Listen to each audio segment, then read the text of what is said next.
figurez-vous que, quelque chose d'étonnant, j'étais en train je me suis connectée pour assister à une visioconférence et qui est portée sur le sujet de Spotify.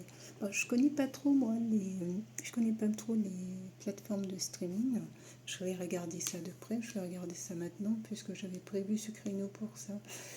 Et en fait, à un moment donné, l'interlocuteur dit, nous bloquons, oui, que les plateformes sont passées de 1 milliard d'euros de chiffre d'affaires à 11 milliards. Et avec l'IA génératif, ça amène à une augmentation, une augmentation aussi des appétences. Et puis que eux ils font en sorte de bloquer, donc en fait ils bloquent plusieurs comptes dans ce cadre-là. Ils s'assurent de bloquer plusieurs comptes. Et ça m'intéresse de savoir comment ils procèdent. Et au moment où il dit ça, c'est là où ma connexion à moi s'interrompt et où je ne peux pas du tout entendre la suite de ce qu'il transmet comme information.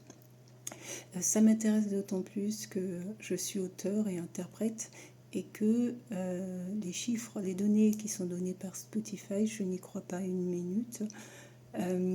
Et que quand il coïncidence ou pas, mais en tout cas ça s'est bloqué au moment où, juste après qu'il ait dit cette phrase. Mais comme je suis souvent sur ordinateur, je sais très bien qu'on a la possibilité de bloquer des interlocuteurs lorsqu'on fait des visioconférences et lorsqu'on fait des visioconférences. Voilà.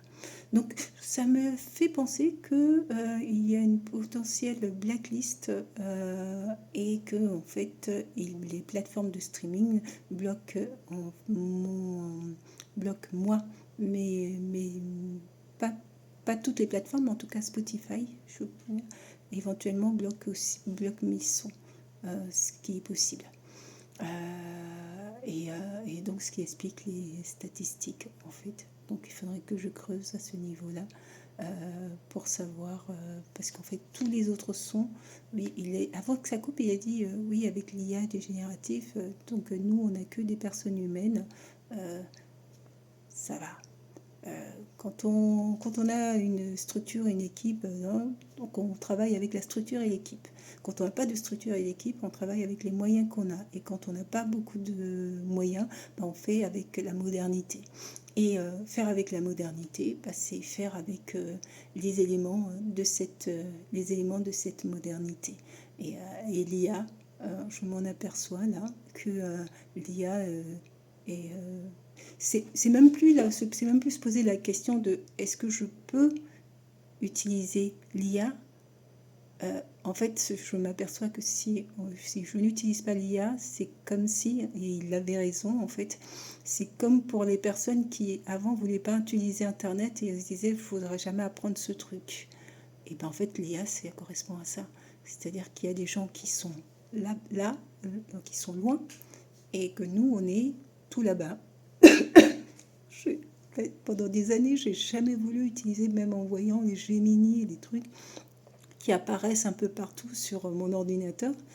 J'ai jamais voulu utiliser ce type d'outils parce qu'en fait, je voulais absolument rester dans le basique, c'est-à-dire un stylo, une feuille et tu écris. Mes textes de musique sont toujours écrits par moi. J'utilise des instrus, et là c'est très récent en plus. Avant les instrus, c'était des instrus faits par des beatmakers. Et même maintenant en fait, mais de temps en temps ça m'arrive d'utiliser des instrus